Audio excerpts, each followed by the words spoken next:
بسم الله الحمد لله والصلاة والسلام على رسول الله وعلى آله وصحبه أجمعين. اللهم صل على سيدنا ونبينا محمد صلى الله عليه وسلم في الأولين وصلي اللهم وسلم وبارك على حبيبنا ونبينا محمد صلى الله عليه وسلم في الآخرين.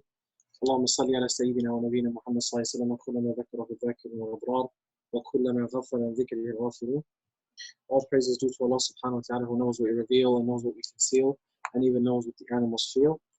We thank Him, we praise Him, and on Him we have reliance. It is to Him we turn to for true guidance.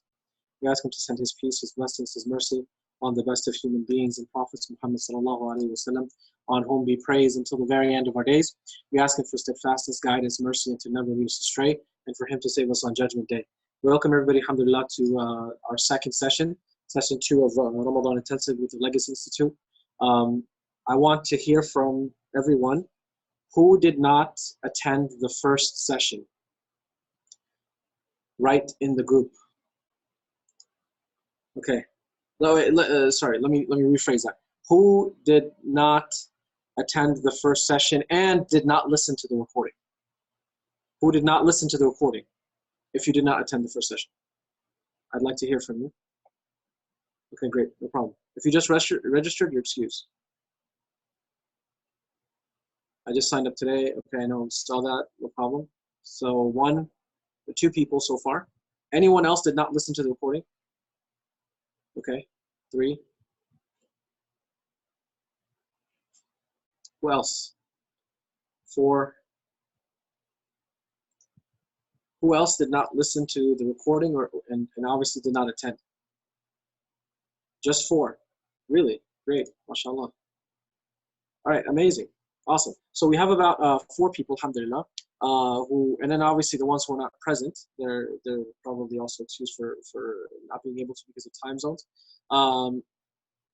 What I wanted for you all to do is make sure that you listen to it, and I need you all to write your goals down on the link that I gave you. The link is, I'll type it here again, okay? For those of you who did not write your goals down, you need to write your goals down. You will have this actually sent back to you, all right? So if you're like, okay, I wrote the goals down, what am I supposed to do? Don't worry, you're gonna get this back, all right? And the link I'm sending you shortly. Okay, that's the link. Now you can click it, by the way. So if you've updated your Zoom, you can click the link, all right? Yes, only I see it, no one else sees it.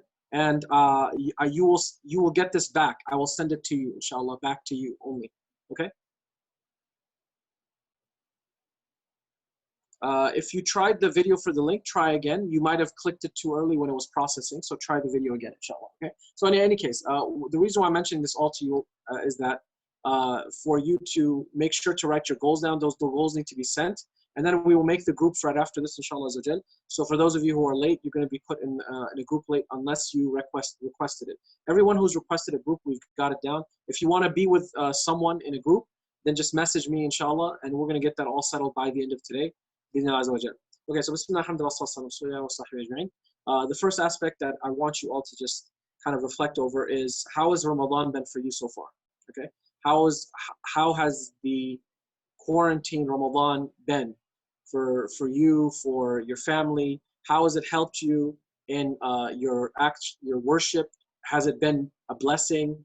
Have you been on point in terms of your goals? Have you tried to meet some of them, or have you kind of faltered? You're still trying to get in the swing of things. So I want you to just take a moment and just reflect over how much this Ramadan has been for you, in terms of your goals and in terms of also your feelings. Is it something that, you're still feeling anxiety over, the fact that we're quarantined and the fact that you're going through all these difficulties?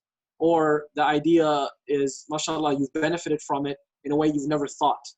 I'm going to share with you, inshallah, just my thought, my reflection. And then what I want you to do is, inshallah, I'm going to create breakout rooms.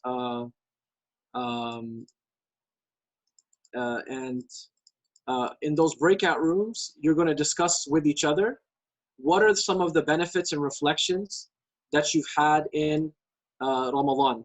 Okay? Now, the breakout rooms right now is automatic, meaning you're going to be paired randomly with random people. And it might be a little awkward because there's going to be men and women in the group, all right?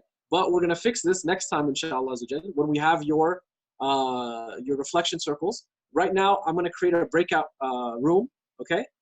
It's going to have 6 to 7 people in it, and they're going to be random people. So you're going to unmute yourself, and you're going to take 10 minutes and go around. Actually, we'll make it more. We'll do it. We'll do 4 to 5 each. So there's going to be 18 rooms. There's going to be 4 to 5 people in there. You're going to take about 10 to 15 minutes and just discuss what are some of the benefits of quarantine Ramadan, and also some of the struggles that you've had. Don't worry, if you need more time, I will give it to you, inshallah. So in the sense of take your time and but just remember, they're cognizant. There's 4 to 5 people in the room, inshallah. So I'm going to create the room now. You have to unmute yourself when you're speaking, but when someone else is speaking, then obviously you don't need to unmute yourself so you can talk, right? But when someone else is speaking, just mute yourself then. I'm going to create the rooms now, and I will send it, inshallah. So, boom, okay? So I will move some of you. Like, for example, I'm going to move Iqbal because he's with like 3 other ladies.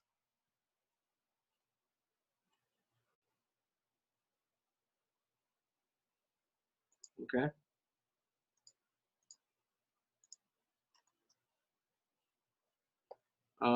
Give me 1 quick minute. I'm going to just reorganize these rooms so that you guys can at least be in the same room with guys and some girls. Okay.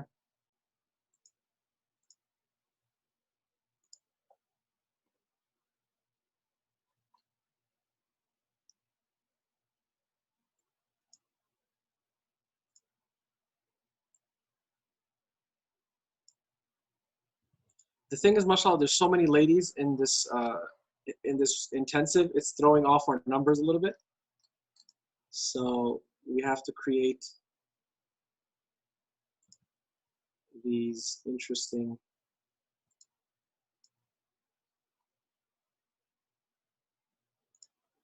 Give me 1 moment, please.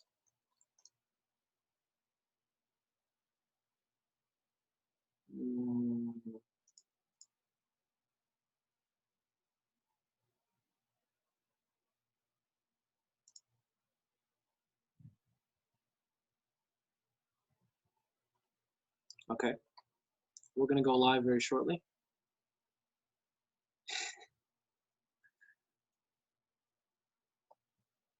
All right, in any case, I did my best, and we'll see how it goes, inshallah.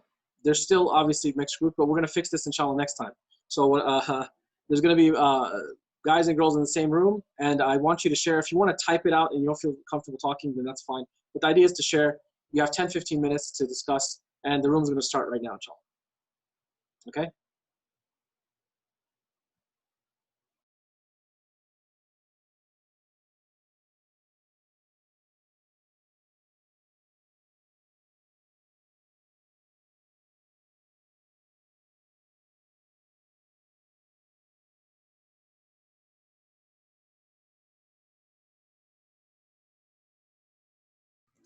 Okay, inshallah. Can everybody hear me?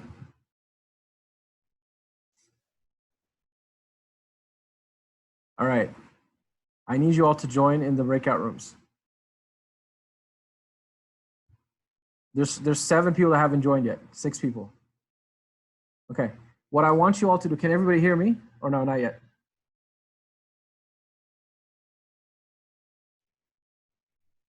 If you can hear me, message.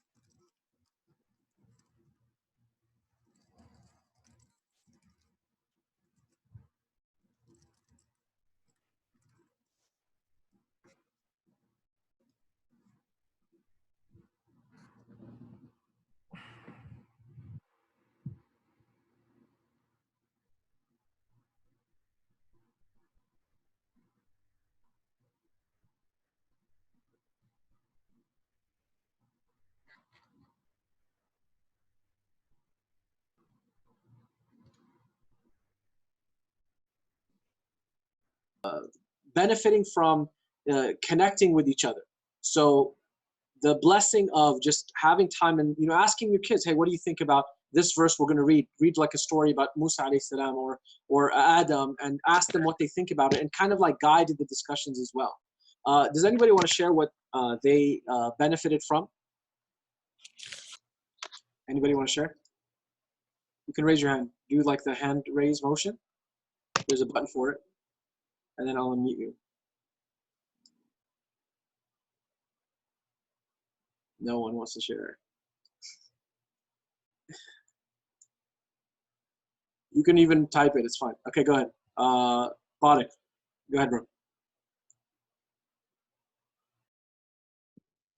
Yeah, so I think it was quite good to hear from different people's perspective on things that they were finding good, and I think it was interesting to hear a commonality that everyone's saying that being in lockdowns a real benefit, which is quite interesting, because actually if you look at what the media portraying, that we're in this difficult position, but actually everybody within our group said that they were basically just making a lot more benefit of Ramadan, and people felt more prepared for Ramadan, and even within the first day or so are trying to utilize it to the max, and there are less distractions as well. So that was very interesting.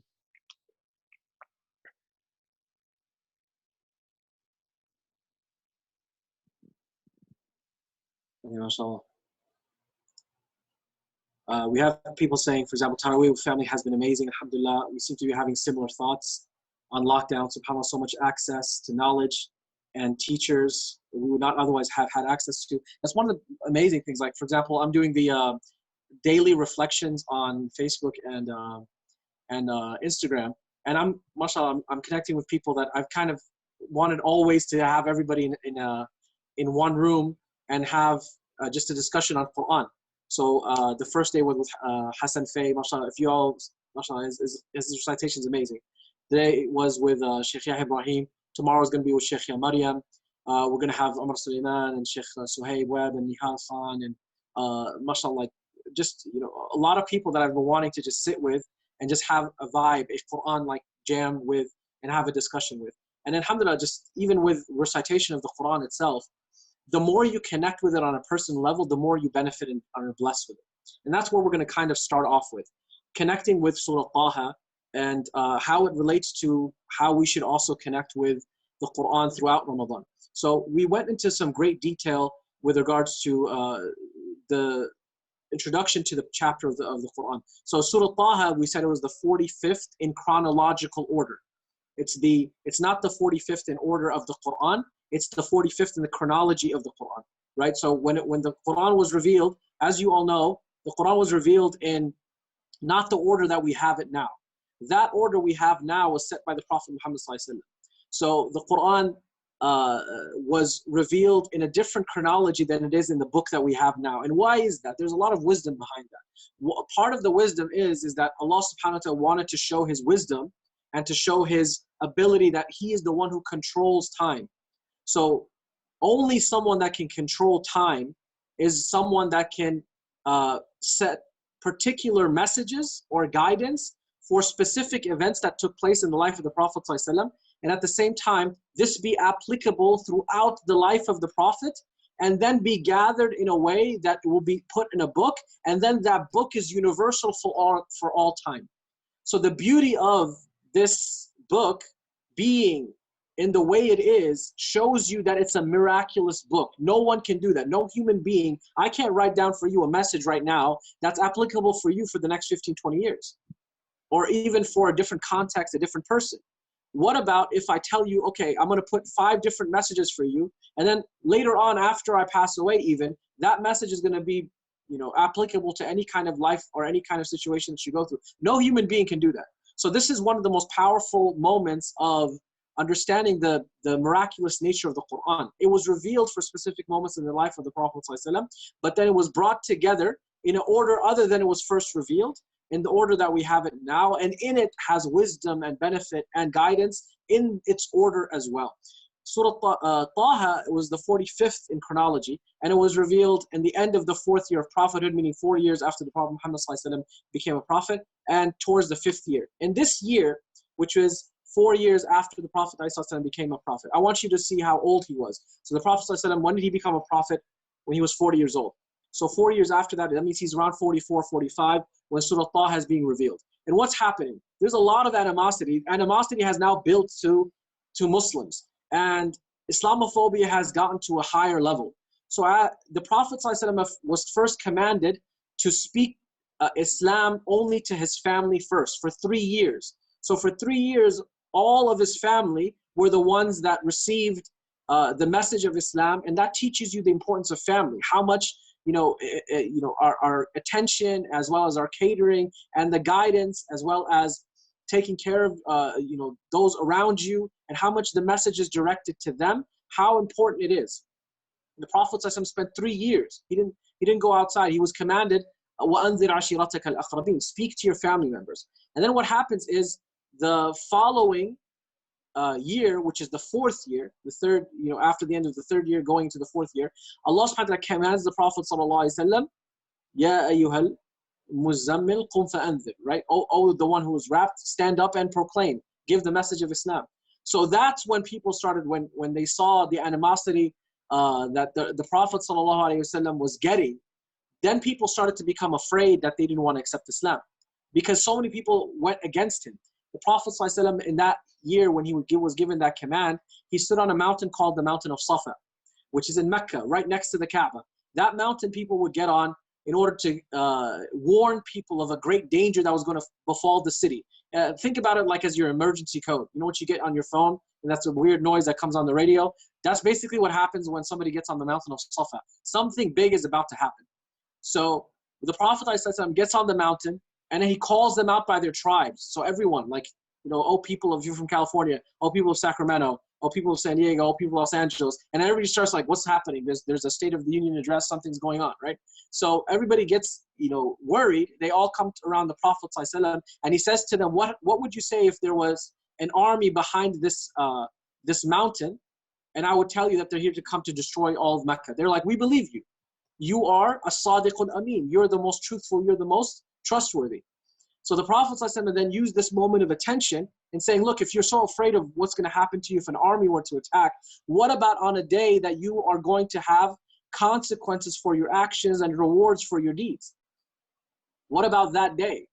And by a Lord and Creator Almighty and Maker of all of us. And they were so confused. They said that, what day of judgment? Because the pagans, they believed in you only live once. Literally, YOLO, they believed you only live once, and that when you die, khalas, your bones are going to become dust, and you're not going to come back to life. So they didn't believe in resurrection. They didn't believe that there's going to be another life. So they believed you just completely die, you only live once. So they were just amazed by this concept. And that concept is what made them even more startled that the one that they trusted the most in society is telling them this. The first one to reject that was the family of the Prophet ﷺ, a man by the name of Abu Lahab, the uncle of Rasulullah ﷺ, and he said to him, "Tabban laka jama'tana lihada," like basically get lost. Is that why you gathered us here? And that begins a motion of animosity against Rasulullah ﷺ. The first one to reject the Prophet was his own uncle. When he turned his back on him, remember the Prophet ﷺ is not, his father is not alive. So the father, the uncle is like a position of a father, right? And the aunt is like in the position of a mother, which is a hadith of the Prophet ﷺ. So what happens is the first one to turn his back on Rasulullah ﷺ was his uncle, And then everyone else, when they said, well, if his family is rejecting him, then why should we accept what he's saying anyway? So they turned their backs on him. And for those of you who are attending Surat Al-An'am, we talked about how a lot of the animosity of the leaders of Mecca was based on political reasons, not because they didn't believe them. They said, we know you're saying the truth. You never lied to us ever. But the reason why we're not accepting you is that your tribe has already positions of power. Why would we give you another position of prophethood, another power for your tribe? And when did we become subordinate to this tribe, the tribe of the Prophet ﷺ, which is Banu Hashim, sub-tribe of Banu Abd Manaf, right? So it's like saying, I don't want to follow the Republicans. Are you serious? Forget it. no matter what the situation is. I'm never going to follow those guys. Same thing with the Democrats. What do they say? The Republicans. We're never going to follow a Democrat, even if it's plain lies that they're being told, right? They're like, nope, politics, partisan. We're not going to listen to Democrats ever. And that's what you see, right? So this was the politics that led them to even rejecting the truth. And, we're seeing the same thing as we are in our time today. So in any case, this animosity that built on the Prophet ﷺ culminated worse and worse, to the extent that they started to attack Muslims very openly, animosity, and they started to try to find whoever did not have a form of protection to attack them. So Ibn Mas'ud, he says that the first 7 to accept Islam were the Prophet ﷺ, and obviously his family, Khadija radiallahu anha. He didn't mean them, he meant other than his family. And he meant Abu Bakr. And then he said the rest of them were slaves. The rest of them were the lowest echelon of society and caste in that time, right? And he said they accepted Islam. He said as for the Prophet ﷺ, his tribe protected him. And as for Abu Bakr, his tribe protected him. But as for everyone else, they were being attacked and hurled and tortured. And the Prophet ﷺ was not able to protect them at that time. So what did they do? Among them was a man who made it his day job to go out and find Muslims and beat them, right? And among them was this woman by the name of Lubina, and she was a slave. So this man came and found her and started to beat her. And all of a sudden he stopped, and she said that I thought he had some level of mercy in his heart so that, he could have a sense of, why is he doing this to me? Maybe a sense of empathy. And he looks at her and he says, oh, no, hold on a second. I didn't stop because I'm sorry or I'm empathetic or have mercy on you. He said, I stopped because I got tired. I'm going to continue shortly, right? So this is how bad this man was. And Abu Bakr radiallahu anhu walks by and he sees him like hurting this woman. And he starts yelling at him and says, don't you have fear in Allah over this woman? Like, do you not even have basic human decency that you're attacking this woman? And he's like, you're the one who's ruined us and ruined her. Basically, you Muslims are the ones destroying our society, right? Go back to where you came from, all that stuff, right? So he's like the height of an alt-right that you can imagine. And the Prophet and Abu Bakr tells him, then let me buy her freedom. He says, you could buy her for whatever you want because it doesn't matter to me. So he bought this woman's freedom, and that's what Abu Bakr would do. He would be in the service of the most vulnerable and the voiceless in society. So he brought her freedom. And that man who was beating her was none other than Umar ibn Al Khattab, radiyallahu anhu, the greatest of Muslims after Abu Bakr radiallahu ta'ala anhu. But this teaches us something very powerful as well, that not the greatest of saints necessarily have the best beginnings, right? But it's most important about having the best intentions with Allah regardless of your past. That Allah looks to the potential that you have for good and does not judge you for the past that you had and the things that you did in the past. That's the power of Islam. It's an empowering faith. It teaches us that you're not judged by your past if you don't let it paralyze you from acting for your future. And that's why the Prophet ﷺ says in the very famous hadith that a person will do the acts of the people of hell until almost a hand is left until they go to hellfire. And then Allah subhanahu wa ta'ala decrees and they also enact, and what they do is they do acts from the acts of the people of paradise and they enter paradise. And he said the opposite is true too. Don't think that we're all of a sudden safe. He said that there are those who do the acts of the people of paradise until that's what's between them and paradise is just a handspan, and they do then an act from the acts of the people of hell, and then they enter it. May Allah protect us all. So this goes both ways for us to always constantly be aware of ourselves and not to think like, oh, okay, I'm good. Alhamdulillah, I wear hijab, I wear these kind of things which are outward. I've done Hajj, I've given charity to 13 mosques in my life. These kind of things make you start becoming complacent over your state. And Allah subhanahu wa ta'ala says, تِلْكَ الدَّارُ الْآخِرَةِ لِلَّذِينَ لَا يُرِيدُونَ عُلُوًا فِي الْأَرْضِ وَلَا فَسَادًا. That's the hereafter, the abode of Jannah, paradise, for those who don't want on this earth corruption or a station. It's not for those who seek this world for selfish gains. those who are literally stealing orphans and countries' money, as we see now in corruption. Like, what are you doing, right? Only for a corruption and worldly gain. All right, so when it comes now to all of those things that they were facing, this man, Umar ibn Al Khattab, he still had such animosity and hatred, to the extent that he would be a drunk. He was known to be a drunk in Mecca, and he lived a life where genuinely purposelessness. The blessing of purpose is something we take for granted, guys. Genuinely, we take it for granted. We take it for granted that we were born Muslim, that you have, look at you, like mashallah, just the people that I was listening to, you see and sense a sense of peace that Allah has given us with Ramadan, and the world is still in a state of panic in coronavirus pandemic. Isn't it amazing that in this moment, we're sitting here in a room of, like, virtual room, talking about how this faith is giving us peace, and there are people in this earth, they don't have anyone. They can't check on anyone. I have, mashallah, one of the brothers, he has to be quarantined because he's working outside, so he's alone from his family. But look, you're with us. We're your family, right? Alhamdulillah, like we're here together. Some of you, you're by yourself. You don't have anyone, right? Some of you, you're by yourself because of the relationships maybe you have, and that's maybe estranging you or whatever. And that aspect of peace and tranquility that's given to us, I want you to just imagine a moment in your life when you don't have that. Like that's painful. I mean, if you sit here and thinking of it long enough, we're going to be in tears, right? If you don't have this faith, if you don't have that comfort that Allah has given us, right? So we say alhamdulillah for just that, right? That ability and that comfort. Umar didn't have that. So what did he do? He filled the void. What did he fill the void with? He filled it with alcohol, drug abuse, right? And he was a person who was a part he was a product of domestic violence. So he said, I became harsh because of my father, the way he used to treat me, right? So Umar ibn Al Khattab radiallahu anhu, at that time he was a Muslim. What did he do? He just drank. And then finally one night he said, you know what?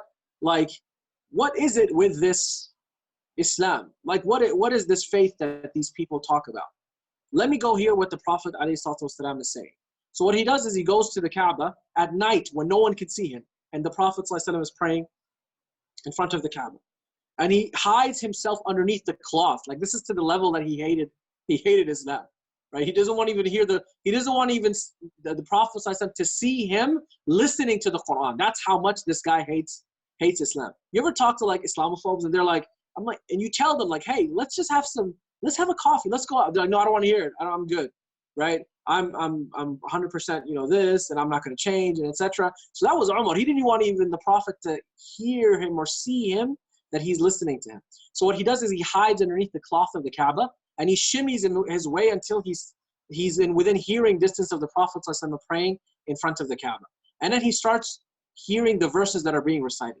And the verses that are being recited is the verses where Allah subhanahu wa ta'ala says a number of verses that shake Umar. Now I want you to understand something. These verses are not revealed because of Umar. These verses were already revealed. But look, listen and hear this very, very important. Allah will give you guidance with the Qur'an, and you will get that guidance in a time when it is right for you, even though that this has already been revealed. And that's the powerful nature of this Qur'an, that it's like hand-delivered guidance to when you need it. Isn't like when you've been in a khutbah or you talk to somebody, and all of a sudden it seems like, man, this guy, like, does he know what I'm going through? Or does she know what I'm going through? Or there's a khatib, did he like learn about my life and the problems that I'm going through? And all of a sudden it's like they're talking to me and I'm the only one in the room. That's the powerful nature of the guidance of the Quran. Okay? So that's what's happening to Umar. What are the verses being recited that's shaking Umar? The Prophet ﷺ is reciting the verses of Surat Al-Haqqa, as one of you mentioned it. Allah subhanahu wa ta'ala says, Bismillahir Rahmanir Rahim. Al-Haqqah, Mal-Haqqah, wa ma adraka mal-Haqqah. That reality. What will make you realize what true reality is? What will make you reflect on this essence of true reality? What is true reality of life? Are you just here for for, you know, your 9 to 5? Are you just here to like pay off all of the things that you bought and whatever? Just, you know, do some traveling and make some Instagram and, you know, become an influencer, and then you die, khalas, you've established your relationship, and you've done everything you can. Why is it that those people who do that, they don't always find fulfillment? So there's something missing, there's a void. So the idea is, Umar is being told, like, where is your reality? What are you doing with your life? What's your purpose? And it's shaking Umar. And it's being captivated by this powerful chapter of the Quran. So finally he shakes out of it and he's like, La wallahi, sha'ir, kama qala Quraysh. He says, no wallah, this man is a poet. That's how he can captivate my heart. And the next verses the Prophet ﷺ recites, guess what? The verse that he recites. إِنَّهُ لَقَوْلُ رَسُولٍ كَرِيمٍ وَمَا هُوَ بِقَوْلِ شَاعِرٍ قَلِيلًا مَا تُؤْمِنُونَ. This is the speech of a noble prophet, a noble messenger. This is not the speech of a poet. Little do you have faith. And Umar, like, he gets scared. He's like, wait a minute, hold on a second.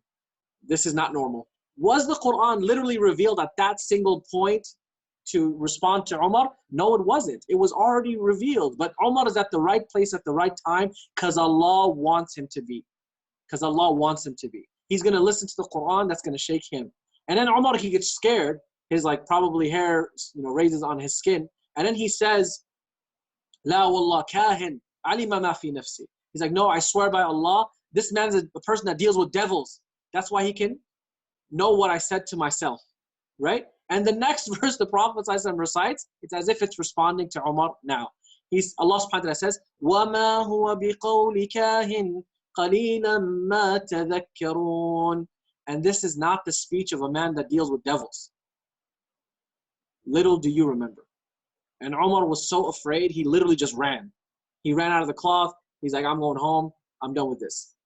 When he gets to his house, he probably couldn't sleep the whole night. The next morning, what does he do? He takes out a sword and he goes in the direction of the house of the Prophet ﷺ, walking through the middle of Mecca. One of the Muslims was hiding his Islam, because this was a time it was so bad, people were hiding their faith. What does he do? His name is Umar ibn Abdullah. He sees Umar walking with the sword in the direction of the house of Rasulullah ﷺ. So he wants to take him away from him. And he says, Umar, where are you going? And he says to him that I'm going to go kill Muhammad. I'm done with this. All right? And he says to him, wait. You're gonna go deal with Muhammad. Why don't you go take care of your own house first? He says, what do you mean? He says, your own sister accepted Islam and her husband. You want to go worry about Muhammad? Go take care of your own house.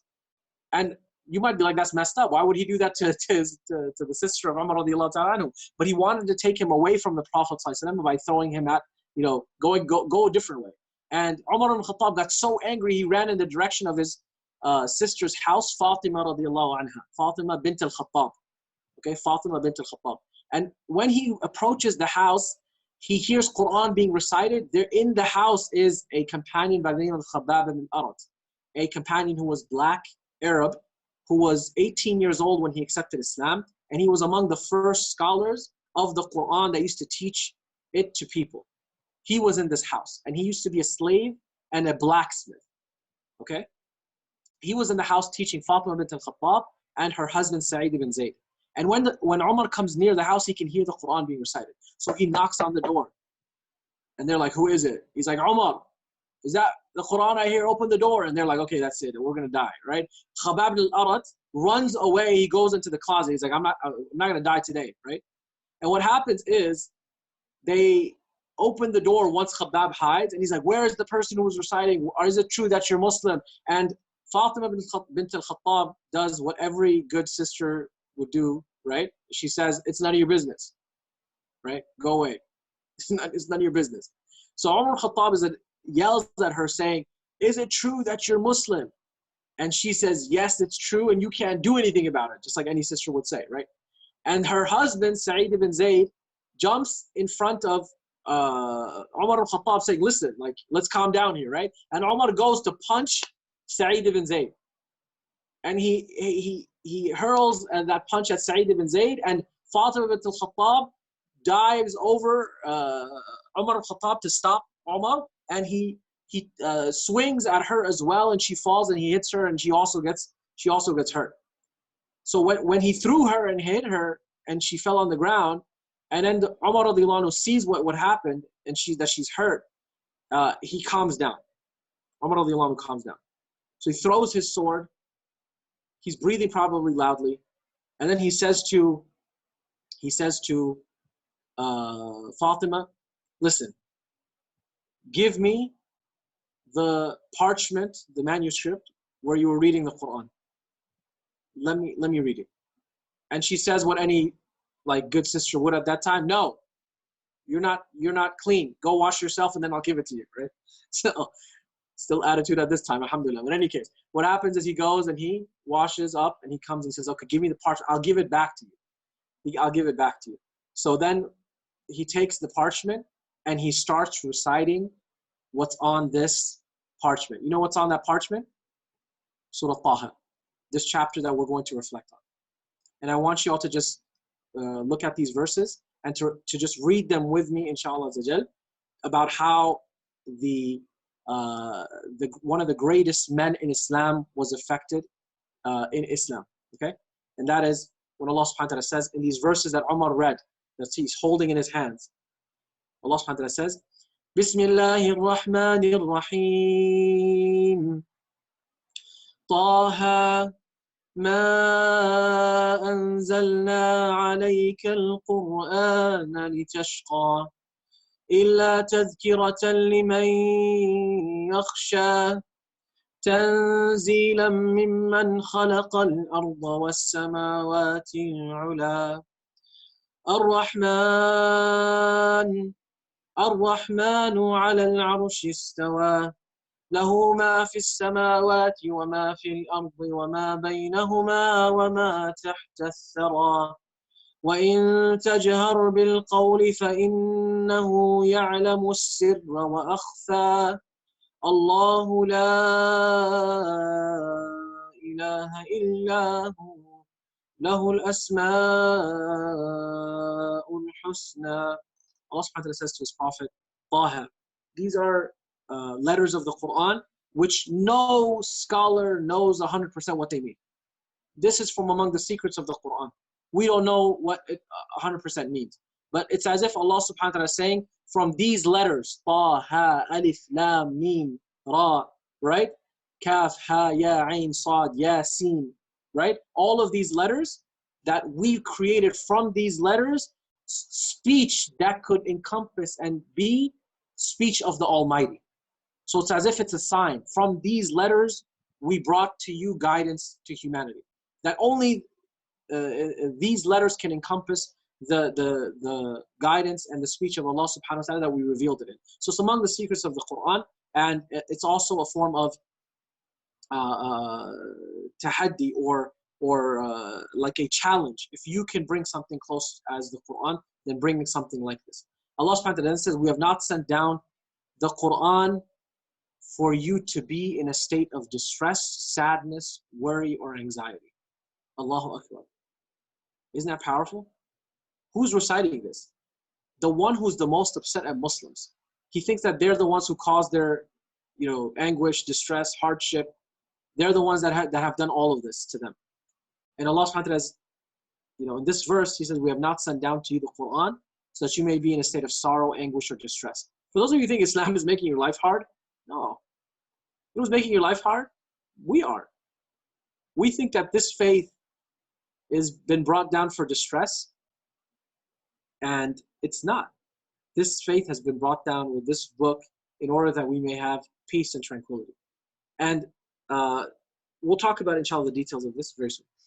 And then Allah subhanahu wa ta'ala says, it's been sent as only as a reminder for those who fear Allah. إِلَّا تَذْكِرَةً لِمَنْ يَخْشَى. It's a reminder of who you are. Reminder of who you are. And it was a revelation from He who created the earth and the highest of heavens, the most merciful who is above the throne. To Him belongs what's in the heavens and what's on the earth, and what's between them and what is under the soil. And if you speak loudly, who's this responding even to? Like, who's it addressing? Addressing everyone. It's not particular to Umar ibn Al Khattab. This chapter was not revealed for Umar, right? This is Umar reading a chapter of the Quran that Allah subhanahu wa ta'ala gave him as a gift at a time when he needed it the most. The Quran will be given to you when you need it, right? And if you speak loudly, the loudest person in all of Mecca, Umar, then indeed he knows your secrets and what's even more hidden than that, meaning what's in your own heart, your chest, what you're trying to hide. Meaning what? All the anguish, all the sadness, all of the things that you're hiding from people, that you're acting out. You're trying to be the toughest man in the city. You're trying to act out like you're the hotshot, right? But no one knows the pain that you're going through. Allah does. And this is touching Umar radiallahu anhu on another level, emotional level. And then the next verse, which is like the culmination. Allah. There is no God except Him, and to Him belong the best of names that you can call out to, no matter which one of those names. So the beauty of this story is that it's coinciding with the reason why this revelation came to the Prophet Muhammad ﷺ, and it coincides with what Umar radiallahu ta'ala anhu benefited from the same or similar way that the Prophet ﷺ benefited from. So what happens is, when he's holding and he's reading these verses, Khabbab ibn Al comes out of the closet because he's noticed that he's calm. Like, oh, we're not going to die today, alhamdulillah. So he comes and he notices that Umar radiallahu anhu is calm, and he says to him, Ya Umar, لَعَلَّ أَوْ عَسَى أَنْ وَقَعَ عَلَيْكَ دَعْوَةُ نَبِيٍّ. I hope that the dua of the Prophet has reached you. I hope that the dua of the Prophet has reached you. So Umar becomes surprised and he says, the Prophet prayed for me? He said, yes, just yesterday I heard the Prophet sallallahu alaihi wasallam making dua for you. Oh Allah, either aid Islam with Abu Jahl accepting Islam or Umar ibn Al Khattab, whichever of the two men is most beloved to you. And Umar was so touched. He said, can you show me where he is? I want to see him. So Khabbab ibn Al took him to near the mountain of Safa. At the bottom of the mountain of Safa was the home of Dar al-Arqam, a 16-year-old man. We don't call him a boy because back then they were men, right? 16-year-old man who volunteered that his house be the place where would be the first Islamic learning institution, right? It was a house. It wasn't even the masjid. It was a house called the House of Arqam, this young man. So Umar ibn Al Khattab radiallahu ta'ala anhu gets to the door, and the Prophet ﷺ is in there with 40 men and other ladies, right? And Umar knocks the door. And they say, who is it? And he says, Umar ibn Al Khattab. All 40 men get up because someone's going to die, right? Umar's here. Something's going to happen. So they're all now become like worried. And among the people that speaks up is none other than the uncle of the Prophet ﷺ, Hamza radiallahu ta'ala, who had accepted Islam 3 days prior to this. So he's now also fresh in Islam. So he says to the Prophet ﷺ, Ya Rasulullah, listen, open the door. If Allah wanted good for Umar, He brought him to you. And if Allah wanted bad for Umar, He brought him to me. Open the door, I'll take care of him. Right? Because Hamza was no joke. He was a lion hunter. The man would fight with 2 swords. So he's not afraid of anybody. Right? Umar or Abu Jahl, he doesn't care. So he said, open the door. And the Prophet ﷺ tells them, everyone go to the back. Go to the back. Right? And then he has the door open. Umar radiallahu anhu walks in, and Umar is a giant of a man. He's the one you call the 6-footers, right? The one that you look at and you're like, man, don't walk in front of that guy. You don't want to get a charge against him, right? Anyway, the point being, he's that tall guy. And what happens is, the Prophet ﷺ is shorter than him. He's medium height, ﷺ. But I want you to look at the compassion of Rasulullah ﷺ. He grabs Umar by the waist, he tugs him, he pulls him, and he gives Umar a strong hug and he shakes him, ﷺ. Showing you the kind of compassion this man has, ﷺ. Right? And he says to Umar, Ma jaa bik ibn al-Khattab. What brought you here, Umar al-Khattab? What brought you here? Do you want Qur'an to be revealed against you like it was against the other people? And Umar radiallahu ta'ala was so moved by the hug of Rasulullah sallallahu alaihi wasallam and his words. He was like, you know, when a tall man is given a big man who is like projecting all of the emotion, hardship, the feeling of purposelessness, the fact that he was, you know, a product of domestic violence, the fact that he's acting out, all of those things. And then someone understands and has compassion. It's almost like he's giving all of his guard down. And he says, O Messenger of Allah, I came here to say I believe in God and that you are his messenger. Ashhadu an la ilaha illallah وَأَشْهَدُ أَنَّكَ مُحَمَّدٌ رَسُولُ اللَّهِ. And the Prophet ﷺ, he was so happy. He said, Allahu Akbar. He says takbir. And Ibn Mas'ud, who was in the back, was the smallest like of the Sahaba, right? Who was also like, you know, the lowest of tribes. He said, we realized that Umar ibn Al Khattab had accepted Islam because of the takbir of the Prophet ﷺ. And everyone starts to come and they, you know, like, what do we do in the masjid? Takbir, Allahu Akbar, start hugging him and, you know, whatever. And some people start telling him, eat halal chicken. So that's unfortunately the first thing we tell people. But in any case, they start hugging him. And, you know, the funny thing here is, I want you all to understand something. They're hugging him and they're like, dude, you were beating us yesterday, right? But alhamdulillah, welcome to Islam. It's all good, right? Khalas, don't worry about it. But the first thing that Umar says to the Prophet, he says, Ya Rasulullah, are we on the truth and aren't they on falsehood? MashaAllah, convert energy, Allahu Akbar, right? The first like moment. It's been 5 minutes since he accepted Islam. And the Prophet smiles and he's like, yes. And he's like, if we're on truth and they're on falsehood, why do we accept to pray privately? Why don't we pray publicly? Because until then, this has been 5 years since Islam started. And they've been praying privately out of fear. Out of fear of who? Out of fear of Umar. They were afraid of people like Umar beating and attacking them. So people are like, dude, you were just beating us yesterday. Now it's like, okay, pray, okay, khalas, or whatever. So they're all probably in amazement. Like, you know, inshallah in Jannah, I want to hear the story from Umar, and I want to hear the story from the Sahaba that were in the room. Like, what were you guys thinking when Umar said, let's go pray publicly, right? May Allah allow us to sit with the Prophet ﷺ in paradise with the Sahaba and allow to hear these great stories, inshallah, from the people who lived there. And the Prophet ﷺ, he looked at Umar and he says, yes, Umar, we can do that. So he said, let's go pray publicly. And Umar radiallahu anhu and the Prophet ﷺ and Hamza leave the house first. The Prophet's in the middle, Umar's on one side, and Hamza's on the other side. Everyone else is behind them. They're like, if something happens, it's on you, man. All right, we're not getting beat. You take care of it. We'll take care of it. We got your back, right? So then they go and they start doing tawaf, and everyone sees, and they're like, what is happening? What is happening, right? And they do tawaf, and then they pray publicly for the first time. Ibn Mas'ud said that after that day, he was called Al-Faruq, meaning his presence, falsehood can never stand when Umar stands in the same spot. That he is a presence of truth wherever he is. And all of that, what was the motivating factor? Surat Taha. Surat Taha, this chapter that we're going to recite, this chapter is among the greatest forms of strength, first to the Prophet ﷺ and any other believer. And the first message of this chapter is that this Qur'an is supposed to bring a sense of peace. It's supposed to bring a relief of sorrow. And isn't it what's happening? Look at all of us in coronavirus pandemic. The moment Ramadan came, subhanallah, it was like a sense of peace because it's the barakah of the Quran. شهر رمضان الذي أنزل فيه القرآن. This is the month that the Quran was revealed. Okay? And Ibn Ashur rahimahullah, when it talks about the Maqasid or the reasons behind these verses, he says something so powerful. He says this was a time when the Prophet ﷺ was almost at a sense of some of the greatest animosity he faced in Mecca at that time. Islamophobia was at another level. They were starting to torture his people, and they were attacking him verbally and emotionally and abusing him. So the Prophet ﷺ needed to be given a sense of strength and support. And this was the chapter that was the support for him. So Allah subhanahu wa ta'ala starts off by telling the Prophet ﷺ these verses, okay?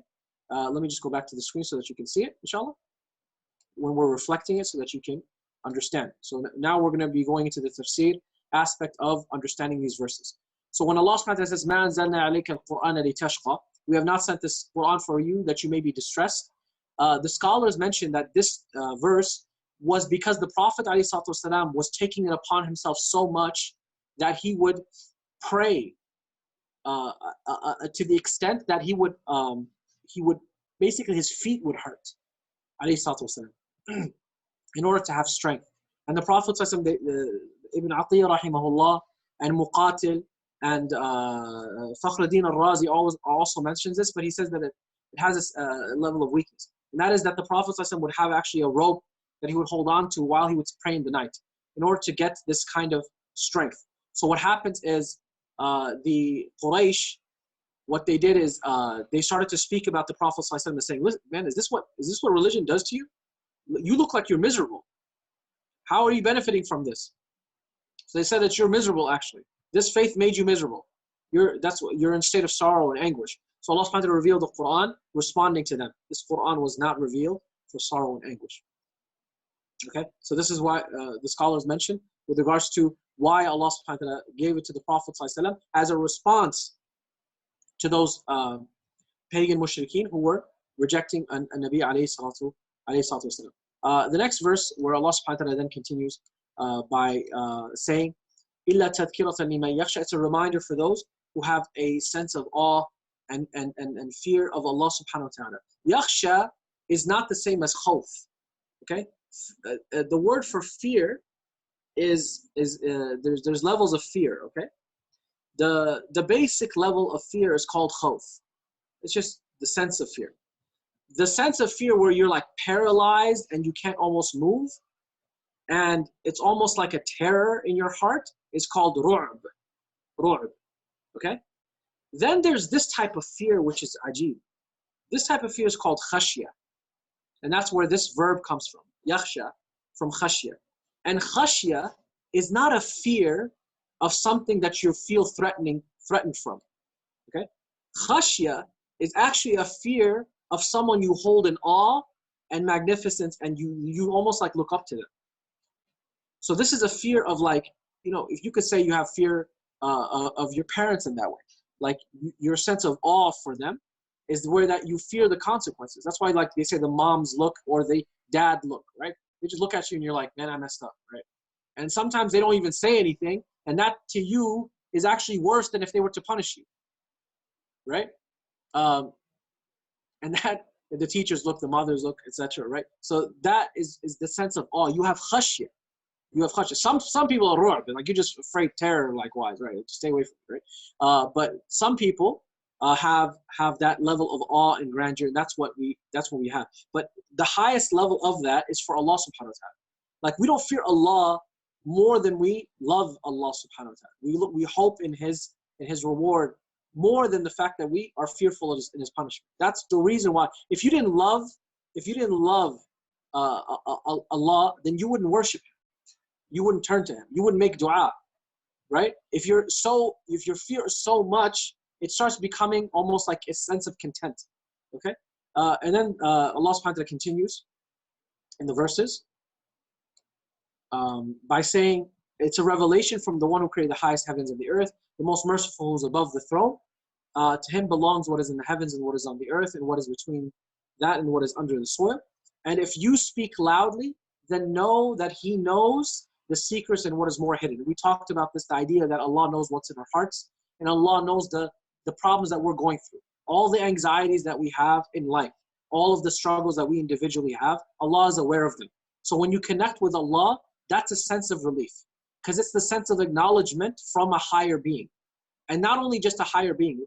Think about how you feel when you confide in one of your friends, or a sibling that you love, etc., so on and so forth, or your wife or your husband, whoever it is. What kind of, it's almost like it's an antidote. And that's why some what they say about counseling, most of counseling is just listening to you. The counselor doesn't even necessarily say anything. They just give you an opportunity to vent, right? And a counseling aspect of also making you ask the questions, or having you ask the questions which will allow you to have answers. So they won't even give you answers. But imagine if it's coming from the one that not only answers are in, but the one who can change the state that you are in itself. Not only acknowledgement of your problem, but also the ability to change it as well. The power of Allah subhanahu wa ta'ala is amazing for us to turn and reflect on. Okay? And then Allah subhanahu wa ta'ala says that, look, it's not about you acting out. Projection, they call it in psychology.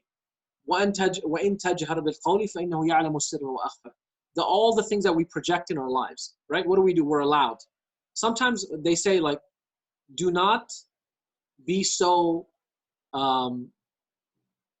judgmental or look down on someone who may be not treating you right initially. For example, you're in a store or you're in a place where someone just acts like really rude. And what's the norm? We start getting upset at them, like what's wrong with you, astaghfirullah, like you start maybe going at it with them because they said you don't know the problems that people face. They're just projecting. Maybe they're having a really bad marital problem at home. Maybe they're having like a war with their son or their daughter. Maybe they just got laid off. Maybe they can't financially deal with it. So I want you all to just hear a story of a person that they mistreated someone so bad. I think it was like a Walmart or something. And this was a Muslim sister. Okay, so what happened is that this woman was like she verbally abused this lady because she wore hijab or whatever, some one of those things, right? And what happens is it happened that once they went shopping, that they happened to be next to each other in line. Okay, and she heard, and she's still upset, so she's yelling at the cashier. What do you mean the card doesn't work? Of course it works. You're the problem, and these kind of things. And the lady basically had her card rejected. So you know what the Muslim woman did? She basically went and paid for her. So here you go. Islam teaches you in action more than it does in words. And that's why Malcolm X, rahimahullah, he impressed on something. He said that people look at the application of your faith before they hear what your faith has to say. Okay? So remember that Allah understands all of the projection that we have in our lives. وَإِن تَجْهَرْ بِالْقَوْلِ, when you're loud, right? Allah knows what's even more deeper than that. Allah knows the things that we're projecting, the pain that we have. And that's the sense of comfort. If Allah knows, then I should turn to Allah. Okay? And that's why the next verse is, guess what? It's as if like a response. Allah. It starts with Allah. God. La ilaha illahu. There's no God except Him. Lahu al-asma'ul husna. To Him belong the best of names. So call to Him if you want rizq, you say al-razaq. If you see somebody sick, say, oh Allah, I ask you by the name of a shafi to give you shifa. The one who cures all, right? Al-wadud, the most loving. Al-wahhab, the one who gifts and does it with love and a sense of empathy and care and places it in the best of ways and gives it to you when you need it, right? You ask for children, for example. Okay? Then the next verses are very beautiful.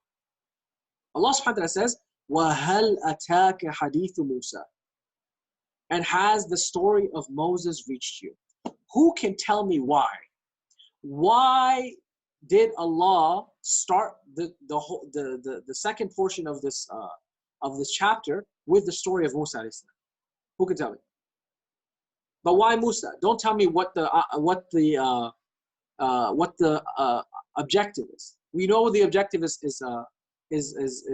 comforting. Okay? We already know the objective. Why? Allahu Akbar. In'am. Musaddiqa. Musaddiqa. All you gotta read. Fatima. Ikram. He has gone through many trials and tribulations because Musa had hardships, because Musa went through hardships dealing with his people, the pain and calamities of Fir'aun. Who said that? The pain and calamities of Fir'aun? Taha. Nice. The most difficult test, Musa struggles. Okay, so the first one was, let me just try to scroll there. And that was the first one. Musa experienced similar trials. Exactly. And Taha, and all of you pretty much had said it one way or another, but I want you to understand. Who was the level of the Prophet ﷺ's animosity coming from? The Fir'aun of Islam, Abu Jahl. So the Prophet ﷺ was given the story of Musa, who faced the same level of tyranny. In fact, even more so, the fact that his people were being killed. So he faced a trial that's even greater than the Prophet ﷺ in one way. And then this was obviously before the actual murdering of his people. So it's actually even a sense of foreshadowing. Musa and his ummah were similar to him, exactly mentioning the story of someone else that went through the difficulties, whose Prophet ﷺ, like the ayah 99 of Surat Taha, that the point of these stories is to strengthen the heart of Muhammad ﷺ. Exactly. Okay? And also in the story where Allah subhanahu wa ta'ala says about these stories, why is it that Allah subhanahu wa ta'ala gave us stories? Okay? This is mentioned in Surat Yusuf. The last ayah in Surat Yusuf, the reason why Allah tells these lessons in stories, لَقَدْ كَانَ فِي قِصَصِهِمْ عِبْرَةٌ لِأُولِي الْأَلْبَابِ. Right? There was certainly in their stories lessons for those who have understanding, so that you can draw parallels, so you can analogize the fact that history repeats itself. History repeats itself. And more importantly, I want you all to focus on this. Okay? I want you to focus at a time when the Prophet ﷺ had just received the message, right? And he has not faced the brunt force yet. This hasn't climaxed yet in the amount of attacks that the Prophet ﷺ received. So guess where the story starts in the story of Musa? It starts also when Musa alayhi salam first became a prophet.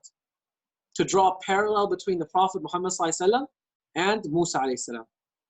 The story starts from there. And the story starts also with the similar characteristics of how the Prophet Muhammad ﷺ was being attacked and how Musa alayhi salam was being attacked. So there's amazing similarities in the time and place. So I want you all to check this out. The similarities also teach us something about seerah. So the reason why we study the life of the Prophet ﷺ, you should study it while you study the Quran. Why? Because the life of the Prophet is application of the revelation. So you are going to draw similarities and lessons from guidances of the life of the Prophet ﷺ in the similar situations that you're going through, right? And there's so much there to be said. But this is just an idea that, look, the story came at a moment when the Prophet ﷺ and Musa were similar in time frame. Musa alayhi salam was given the message. And what was it like? And what were the difficulties that he had in his mind? Remember, the Prophet ﷺ would actually isolate himself because of how much difficulty and hardship that his people gave him. Okay? So that's where we're going to leave off, inshallah ta'ala, with our tafsir. We're going to roughly be doing 10 to 11 ayat. And I want you all to, again, have reflections ready. I didn't ask you this time in your groups because we're going to set the groups, inshallah, so we don't have like this chaos as we did today. And what I want you to do is I want you to do your homework, which is 16 ayat. I gave you in the resources channel 3 tafsirs. Okay? You have Ma'arif al-Qur'an, you have Ibn Kathir, and you have Sayyid Qutb. I want you to read these. I want you to look into the depth of those tafsir for 16 verses. That's it. Don't read more. You're not going to be able to do it. Okay? Just do 16. And then I want you to write on a notebook or put it on a Word document so that you can share it. Okay? And write down your reflections on these 16 verses in light of everything we've talked about. And then the deeper level of tafsir of those verses as well, where Allah subhanahu wa ta'ala then, the Mufassirin talk about how Allah draws parallels between these lives. I will also share with you a chart of the entirety of Surat Taha. I've given you already 2 charts. One of them is describing the objectives and some of the details. And another one is a chart which goes over the 5 different stories, as well as with the central theme. And I'm going to share with you a 3rd chart. I have to translate the chart, but I'll share it with you in Arabic. And then, inshallah, I'll translate it later for you, which tells you about the major structure of this entire surah, which was done by a lady, mashallah. She studied Islamic sciences. She's Sheikha. Her name is Rania. She's Egyptian. Mashallah, she did a very, very good job. Excellent job. And mashallah, is something that we can benefit from, inshallah. And I'll translate it as, inshallah, in Jannah when we meet, she can thank us for it, inshallah, that we studied here, her classes, inshallah. So that's what I want you all to do. So that's the homework, by the way, is also on the channel. Okay? The question here is, do you want us to read all 3 tafsir or pick one of the 3? Do what was good for you. So Ma'arif al-Quran is mashallah longer, and Ibn Kathir is shorter, and Sayyid Qutb is also medium. There are 3 different types of tafsir. Okay? So we're going to talk about the different types of tafsir, more or less. There are some tafsirs that talk about the linguistic aspect and things that we can benefit from linguistics. There's other tafsir which speak about the Quran explaining itself, which is one of the amazing natures of the Quran, and that's what Ibn Kathir focuses on. So he'll give you a lot of other verses of the Quran that clarify these verses. And then you have Sayyid Qutb, which is reflective tadabbur of the Quran. This is more reflection than it is tafsir. So it's Sayyid Qutb who was basically reflecting on these verses and how it impacted his time, for example. This is all on the channel. It's already there. You just have to go to the channel, inshallah. If you're not on the channel, get on the channel, right? So again, we don't want to go over time. So inshallah, we're going to move on to this next aspect. Verses 1 to 16, not 17 to 32. Verses 1 to 16 is your homework. Okay, reflect on them. I want you to write down personal reflections. Personal reflections are not regurgitating what an author has said. It's your own reflections. This, for example, Ma'arif al-Quran said this, and I benefited from that X, Y, and Z. Personal reflections. What did you get out of it? What about a life experience you had? Okay. You can write it. You can write it down on paper if you're. May Allah subhanahu wa ta'ala grant you better, inshallah. But write it down on paper, and you don't have to. You don't have to necessarily have a Word document if you don't have the ability. So just write it down on paper. Take a picture of it, inshallah, and we'll talk about it. Preferably day to day, because tomorrow is going to be more homework. So you have today, inshallah. If you need to write on paper, but then you make sure that's legible, that I can read it, inshallah. So please do that as homework. Now, moving on to the next aspect. If any of you have questions, we'll take your questions at the end, inshallah. So on disciplining the soul, okay, we talked about greatly this beautiful chapter of Ibn al-Jawzi's life. So Ibn al-Jawzi's life, we talked about how he was an amazing person and how he had Allah subhanahu wa ta'ala blessed the people in his time with a man who reminded them of their hereafter. And we're going to talk about this, inshallah. Okay? So we're in the preface now. Maybe I can pull it up for you so that you can read it. For those of you who I've shared the book, it's on the channel. But if you haven't accessed it yet, I will put it up right now so that you can look it up, inshallah, and then we're going to reflect and read it with it together. This one as well, I'm going to assign you chapters, okay?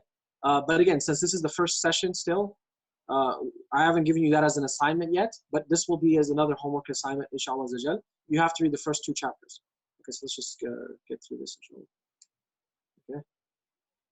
So disciplining the soul, we talked about all this stuff. Okay, preface, mashallah. Preface. Know that all that Allah has allocated for humanity is for the purpose of benefiting from them. Allahu Akbar. The first sentence is deep. Okay?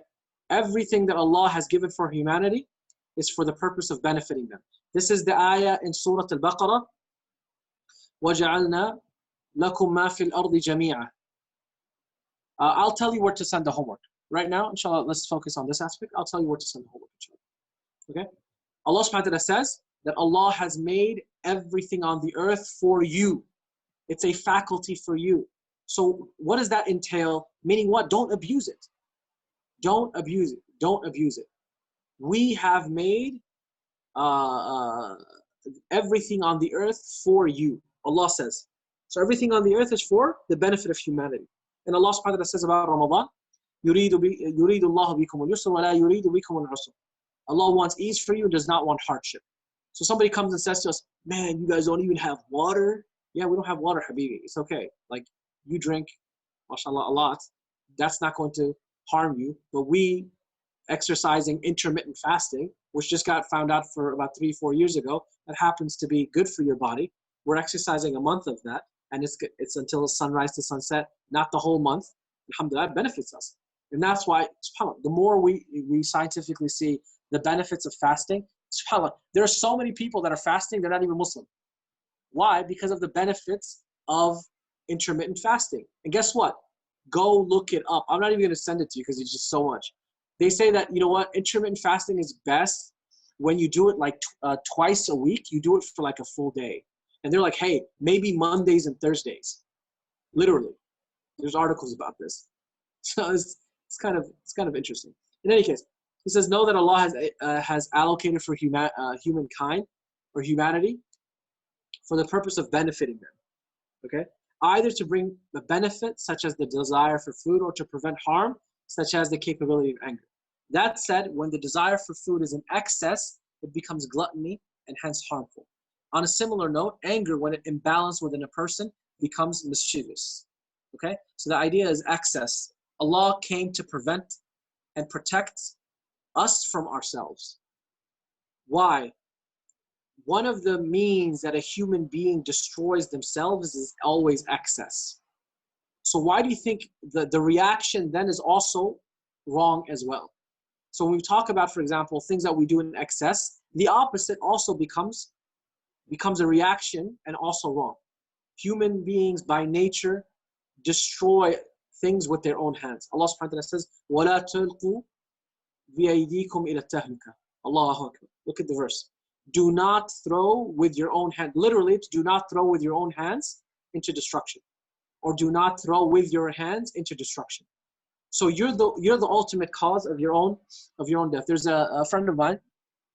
His name's Ruhani. He's a fitness trainer for like Hollywood stars, Ben Affleck, on Batman, whatever. He helped him. Anyway, he's Muslim, mashallah. He's a fitness trainer. So today he wrote something very powerful. He's like, look, the power of Ramadan is that it's not a month of eating.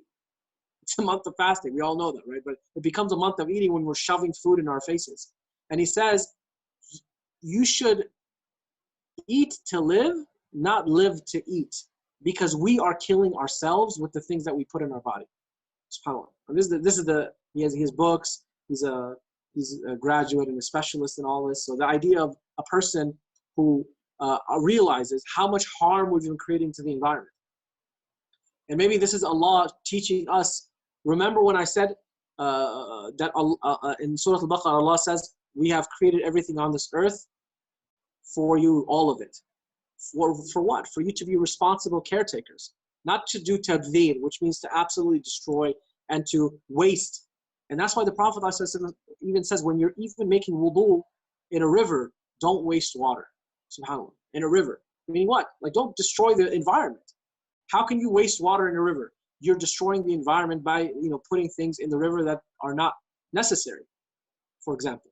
So this faith is so complete, alhamdulillah, for that beauty. And Ibn al-Jawzi, rahimahullah, he focuses on this aspect, which is the idea of everything that we need to refine in ourselves comes from an act of excess in our bad habits. Comes from an act of excess in our bad habits. All of for those of you asking, it's in the channel. I want you all to read everything in the channel. So the channel's there for us to have everything that's necessary. Look at the trainer. What's the trainer's name? Ibn al-Jawzi. He's an amazing trainer. He's trainer of the soul. So the trainer's name is Rayhan Jalali. He has a book on like 60 something minute abs, something like that. Anyway, Rayhan Jalali. In any case, so that's it. So back to the trainer Ibn al-Jawzi, the trainer of the heart. And he says, the purpose of this book is to employ the law of soundness and correctness through the channels of the mind and the heart, and to constrain Hawa. Hawa is desire, so that it does not cause harm. He said, because the source of your harm is yourself, your ego. And that source and ego is driven by your desire. Okay? That's what it means. So if you want to write that down, that's great. And to treat Hawa that has been acted upon, yet opposes the law of soundness and correctness. Meaning what? You have natural inclination and desire. You have natural inclination and desire.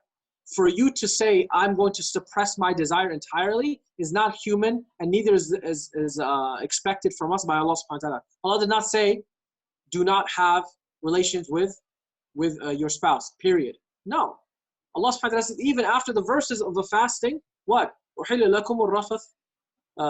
it has been made permissible for you to be intimate with your family in the nights of Ramadan. SubhanAllah. Meaning what? Suppressing a desire or saying I'm never going to get married is not human, neither is it something that's legislated by Allah Azza wa Jalla, right? So when you're trying to suppress desire, yes, in Arabic is ha, waw, alif, hamza, hawa, right? Or hawa without the alif, with alif maqsura, hawa, yes, okay, and hawa is different, but anyway, this is your natural desire. So your natural desire is channeled by Allah subhanahu wa ta'ala. Okay? He's going to come to about the mind and soul later. So the idea of there's in Islam, we believe a differentiation here between the mind and the soul. But normally they're referred to sometimes the same thing.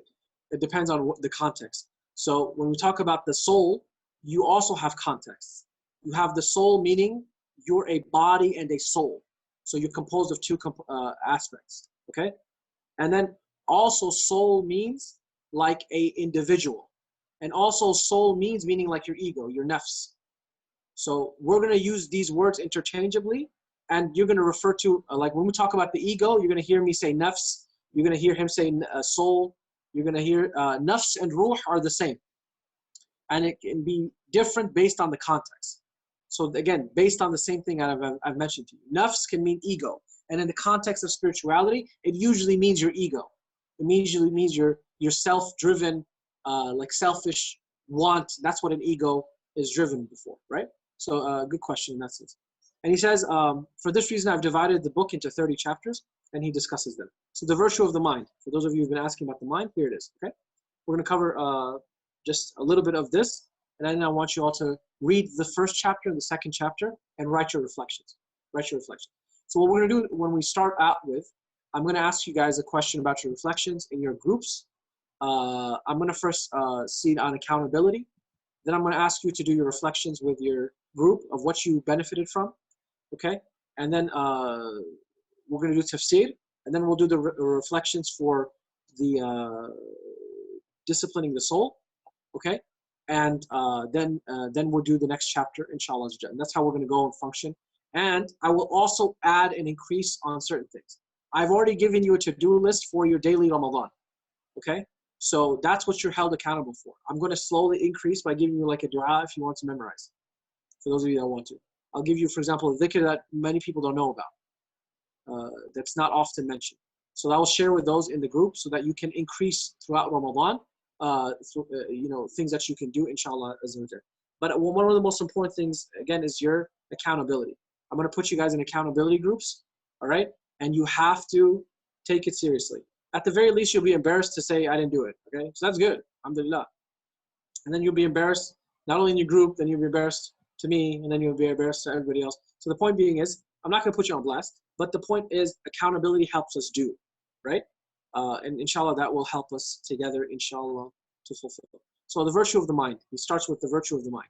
And the reason why he starts off with the virtue of the mind is because that's what separates us between us and animals. And Imam al-Ghazali, rahimahullah, he talks about this. He says that if you've controlled your nafs, this animalistic being that's within you, of wanting to use your carnal desires, your hawa, in excess, okay?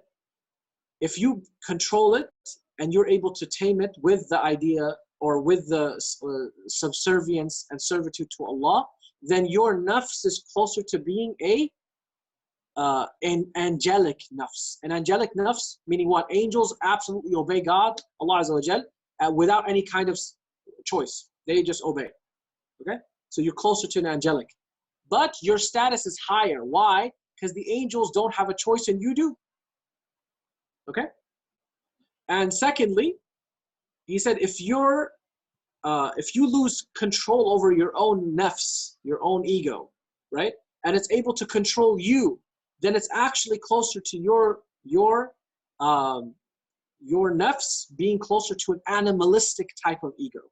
And he said, in fact, you're actually worse.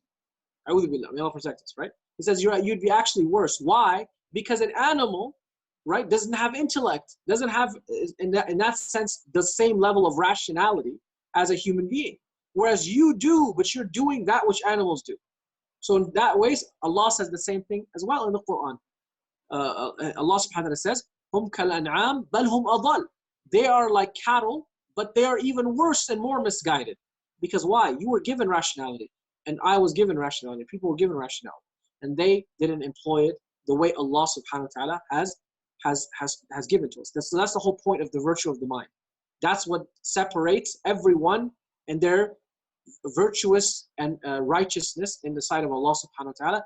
In what? Inna akramakum inda Allahi atqakum. The most noble of you in the sight of Allah are those who are the most conscious of their Lord. So guess what? Your consciousness is what will bring you a sense of honor and nobility in the sight of Allah. Okay? So he said people have differed regarding the essence of the mind and its location. So where's the mind? Is the mind in the head or is the mind in the heart? Okay? Subsequently, the subject has been extensively discussed. In addition, many hadiths have been narrated establishing the excellence of the mind, some of which I have already mentioned in my book, Dispraise of Desires, Dhammul Hawa, and I think that's also translated. Again, his books are awesome. But anyways, we're covering this one. So if you want to talk about an entire book on just going against and controlling your desires, it's Dhammul Hawa by Ibn Jawzi. What's the word for, oh, I'm sorry. Screen share has stopped. I will screen share it again. Okay, the word for aql, the word for mind is aql. Okay, aql. Where is the aql? Is the aql in the brain or is the aql in the heart? The excellence of a thing is known by its fruits. Allahu Akbar. They say you know the level of or the quality of something by how it has harvested. Okay, how it has harvested. So the excellence of a thing is known by its fruits. And from among the fruits of the mind is knowing the Creator. Allahu Akbar. You can see that basically you know the quality of people based on their connection to the divine. Okay? Based on the connection to the divine. And the excellence of a thing is known by its fruits. From among the fruits of the mind is knowing the Creator. Okay? For the mind has contemplated the proofs of the existence of the Creator until it knew Him. Okay? I will share with you a very beautiful reflection from a former atheist who left Islam. Yes, we're almost done. A former atheist that had left Islam and he came back to Islam. Okay, and he goes about the process of why he came back to Islam. And I'll share that with you, inshallah.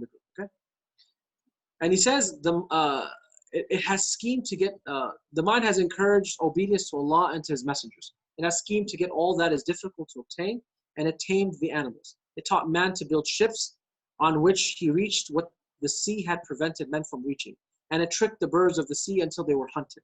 All of this while man's eyes observe the consequences and work in accordance with safety. Okay? One of the things that he mentions is encourage obedience to Allah and to His messengers, because that's the aspect of rationality. We use our minds to, number one, prove the existence of God. And then when you know that God exists, you know that He didn't leave you without purpose. So there has to have been a message sent for us to understand our existence and purpose. And that message had to have messengers. So you believe in messengers that said the truth, and therefore whatever they said, you believe. And that's where rationality then starts to understand that Allah Azza wa Jal will give us miracles or understandings of things of the unseen that can only be brought to people that we actually believe, and we trust it. And those were the messengers. So that's what the rationality of a mind reaches. And he said, furthermore, it taught man to relinquish the life of this world for the hereafter. Why? The greatest claim that Islam makes, is that there is a next life. This is the greatest the claim that we make. We don't live for this life. We live for our next life. Okay? I will clarify everything, inshallah. Because of it, human beings have excellence over animals and have been prevented from having it, meaning the mind. And here he means rationality. And it is what qualifies man for the speech of Allah and His commandments. With it, man reaches the highest ranks that his kind can reach from the good of this world and the hereafter, and in both knowledge and actions. These virtues suffice the need to delve into detail. And I already gave you the detail, so I already gave it to you, which Imam al-Ghazali goes into detail. And I told you, when a person inclines or has control over their soul, their ego, they will incline to angelic nafs, and in fact be better than the angels.